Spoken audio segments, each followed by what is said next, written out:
অতিরিক্ত রাগ আপনার কত বড় ক্ষতি হতে পারে আপনি কল্পনাও করতে পারবেন না। সাম্প্রতিক কুষ্টির একটি ঘটনা সোশ্যাল মিডিয়াতে ছড়িয়ে পড়েছে, হয়তো বা আপনার নজরে এসেছে। একটা ছেলের মাথার মধ্যে একটি কাঁচি ঢুকে রয়েছে। এই ঘটনাটা ছোট্ট একটা ইস্যু নিয়ে তৈরি। ছোট্ট একটা ঘটনা থেকে এত বড় ঘটনা হয়ে গেছে। রাগ, রাগের কারণে বাপ ছেলের মধ্যে বাকবিতণ্ডা, তর্ক বিতর্ক। একটা পর্যায়ে বাপের অতিরিক্ত রাগ উঠে যায়। রাগ কন্ট্রোল করতে না পেরে হাতের মধ্যে ছিল কাঁচি, ছেলের দিকে ছুঁড়ে মেরেছে, ছেলের মাথার মধ্যে গিয়ে ঢুকে গেছে। এখন সে ছেলেকে নিয়ে ওই বাবা প্রায় দিশেহারা, পাগলের মতো এই হাসপাতাল থেকে ওই হাসপাতাল, ওই হাসপাতাল থেকে এই হাসপাতাল দৌড়াদৌড়ি করতেছে।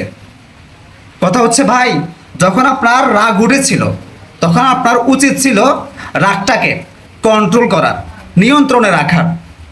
এই জন্য রাসূল পাক সাল্লাল্লাহু আলাইহি সাল্লাম বলেছিলেন, যখন রাগ আসবে নিজেকে কন্ট্রোল করার চেষ্টা করবেন, রাগ নিয়ন্ত্রণে রাখার চেষ্টা করবেন। কারণ রাগ আসে শয়তানের পক্ষ থেকে। কথা ক্লিয়ার? রাগ আসে শয়তানের পক্ষ থেকে।